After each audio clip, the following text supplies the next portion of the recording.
Hey guys, so starting lesson 2. First, I want to go take a look at the homework really quickly. I don't know if you've noticed, but the answers are in brackets on almost all of them, except obviously for ones that require drawings. Some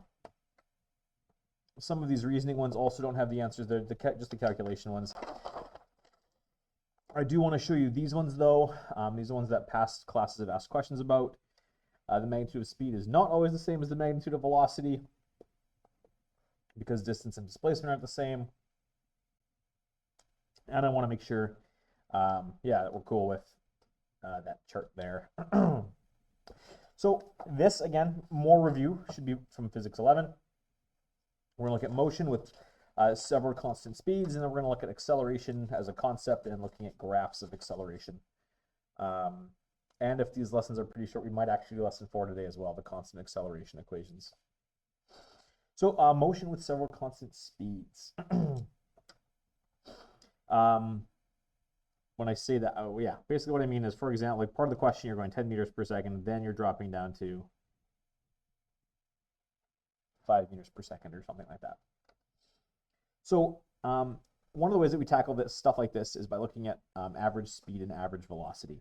So average speed is defined as the ratio of the total distance to the total time. So it's your total distance divided by your total time. Sorry, that should be a T. Total time. And your average velocity is your total displacement divided by your total time. So I want to find the average speed of an object that moves 6 meters per second for 4 seconds and then 100 meters at 2.8 meters per second. I want to find out the average.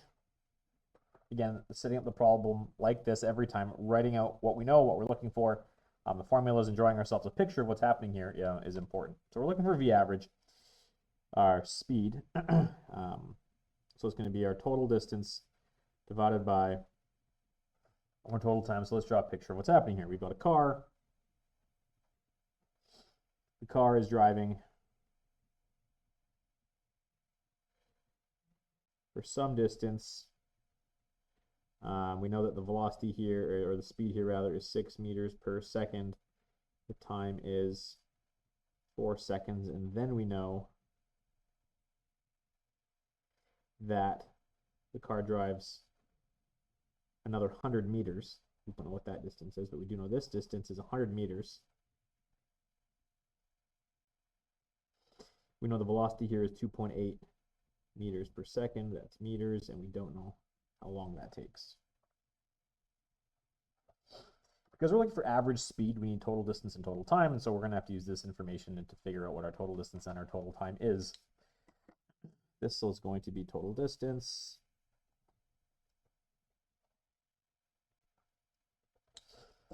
So, well, d equals v times t. So d equals 6 times 4 is 24 meters.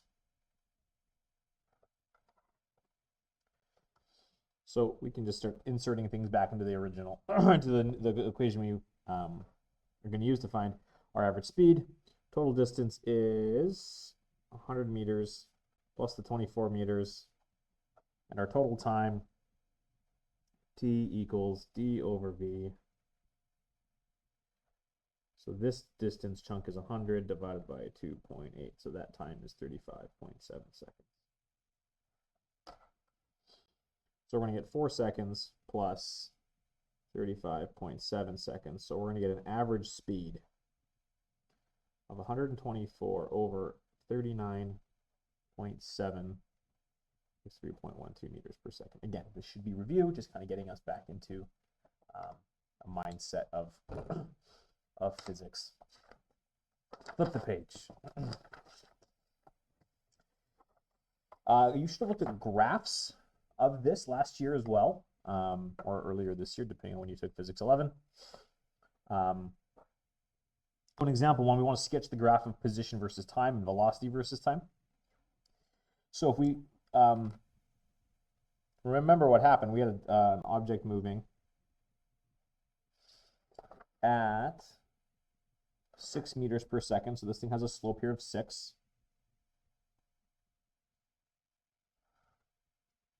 This is position, this is time, so we know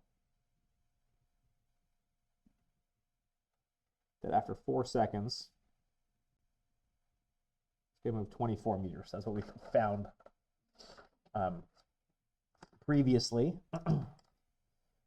And then we found that for a second chunk of time, for another 39.7 seconds, or sorry, another 35 seconds, bringing us to 39.7 seconds, the car continued to move. This time it has a slope of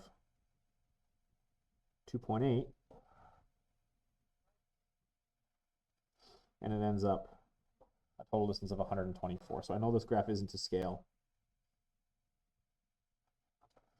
but it gets the idea across. So we're going to draw a velocity time graph of this as well. Velocity time graph for the first 4 seconds.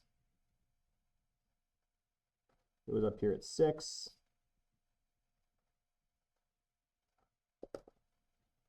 And for the next 35 seconds, it's going to be down here at 2.8.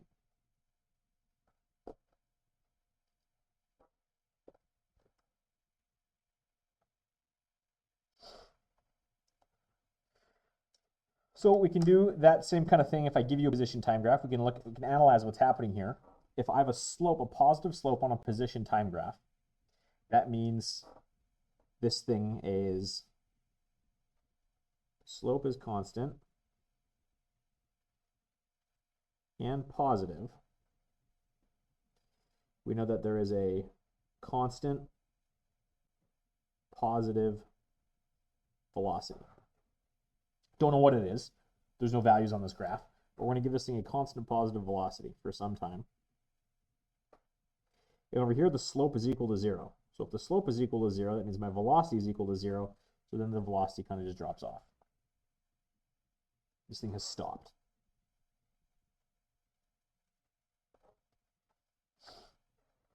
I can go the other way though too. If I've got a velocity positive, constant positive velocity,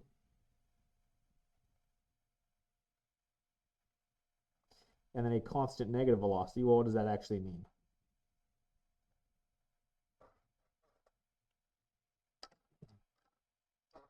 It means that this thing is moving in a positive direction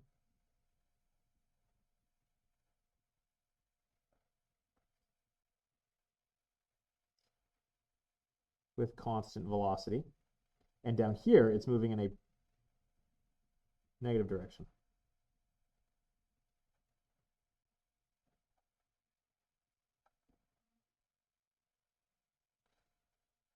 with constant v. It doesn't tell us anything about the position of this thing. So what that could look like is if I started at the origin, I was moving in a positive direction with constant v, that's going to look like that. And then constant negative just means from wherever it was, it's now moving in a negative direction with constant v, and these are the same length. So it's going to take us back to where we started. Well, it's the same length, and this is supposed to be the same distance.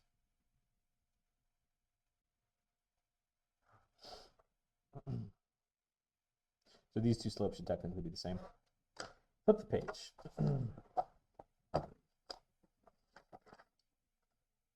This lesson is super short. Last example here. I've got an object moving east for 15 minutes at 80 kilometers per hour. Then it's moving west for 80 kilometers at 40 kilometers per hour. And then it's moving east at 60 kilometers per hour for an unknown time. What do we want? We want this. We know this. If the average velocity for the whole trip is 30 kilometers east, we want to find these things. Total time, total displacement, total distance, and average speed. So the first thing I'm going to do is I'm going to draw this thing out. we've got this thing traveling east for 15 minutes. So there's my east. My time is 15 minutes. We're told the velocity is 80 kilometers per hour. And our distance we don't know. Then we're told it turns around, travels west. I'm just going to keep everything in the same order. T, V, and D. Time we don't know in this case. The V is negative 40 kilometers per hour because the direction has changed. Because I want total displacement, I'm going to use velocity. So I've got to include the direction on this guy. So I've got my negative 40 kilometers per hour. My displacement, we're told, is 80 kilometers, and it's west, so it's going to be negative 80 kilometers. That should be per hour. And then this guy here, then at the end, it moves east. T, V, D. It's moving east at 60 kilometers per hour. It's positive. Because typically east is considered positive. What else do we know? We don't know the time, and we don't know the distance traveled. So this is what we've got. And I'll add it here. We've assumed that that direction is positive, which makes my velocity and my displacement negative for this chunk. So let's take a look at what we've got here. We can start filling out information. We want to find the time t. This unknown time is the time we want to find. And then we're going to find the total displacement, the total distance, and the average speed. So let's start this thing. We know our distance here is, our displacement here is v times t. So it's going to be 80, but I've got kilometers per hour and I've got minutes, so I'm going to have to convert this thing minutes to hours. Well, 15 minutes is a quarter of an hour. So we've got 80 times 0.25 is going to give us a displacement of 20 kilometers. This over here, we can use t equals d over v.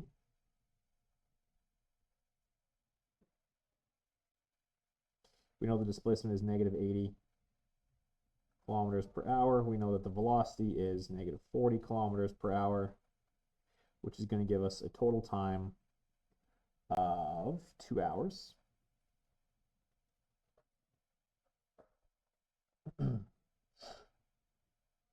And then we're actually going to have to go back and use our formula for average displacement. We know that, sorry, I need my color. Our average, V average, is equal to our total distance, sorry, total displacement divided by our total time. And we know, we're told in this, that the average velocity is 30 kilometers per hour.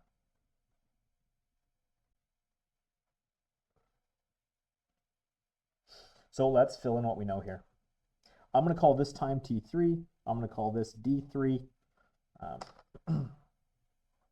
because it's our third chunk. So let's fill this thing in. We've got a total displacement of 20 minus 80 plus D3.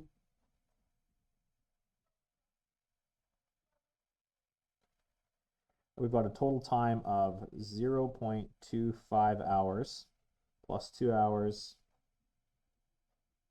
plus T3.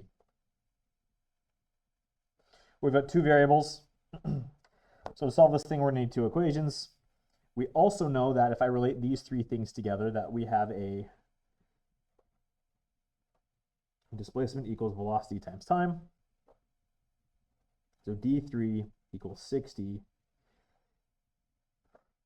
times T3, and I can take this equation. Oh, sorry, we know that this equals 30. I can take this and I can insert it right here. So we're going to get something that looks like this.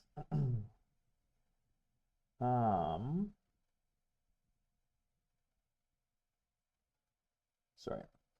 We're going to get 20 minus 80 plus 60 T3 over 0.25 plus 2 plus T3 equals 30. Now I can make some simplifications here. I can start grouping stuff. This is going to become negative 60 plus 60 T3 over 2.25 plus T3 equals 30. To solve for T3, what I'm going to have to do is I'm going to multiply this guy up to both on both sides. So I'm going to multiply by 2.25 plus T3 on both sides. That's going to cancel. That's going to cancel. So we're going to get negative 60 plus 60 T3 equals, I'm going to distribute that guy in. We're going to get 67.5 plus 30 T3. We're going to add 60 on both sides. We're going to subtract 30 T3 on both sides. We're going to get 30 T3 equals 127.5 divided by 30, and we're going to find that T3 equals 4.25 hours. All of that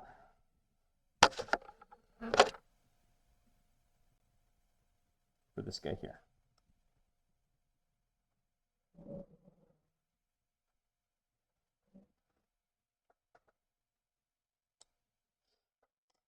Okay, well, we found that. We found the total time. Now we want the total displacement. To find the total displacement, I need the displacement here. So this displacement now, I'm going to take my 4.25 hours and I'm going to shove it in there. So D3 is going to equal 60 times 4.25. That's going to give me 255 kilometers. So let's write this out here. We found A, our T3. B, we want total displacement. That's going to be the 20 kilometers east minus 80 kilometers west plus 255 kilometers east. That's going to give us a total displacement of 195 kilometers. We want total distance. The difference between distance and displacement is that at no point is distance ever negative. They always add and increase. This is going to be 20 plus 80 plus 255 is 355 kilometers.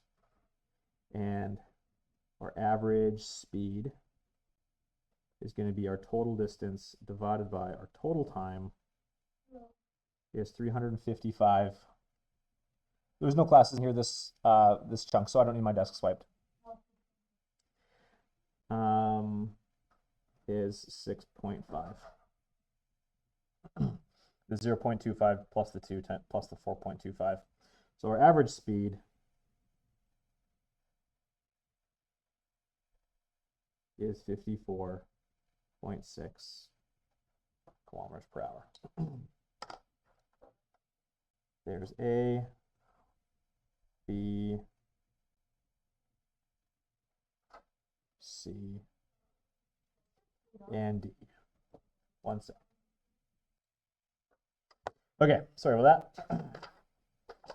So to practice this stuff, this is a short lesson, and being as it is on YouTube, you're probably watching this sped up a little bit. I want you guys to look at questions 1, 3 to 5, 7, and 8, and I'm going to post lesson 2 here shortly as well.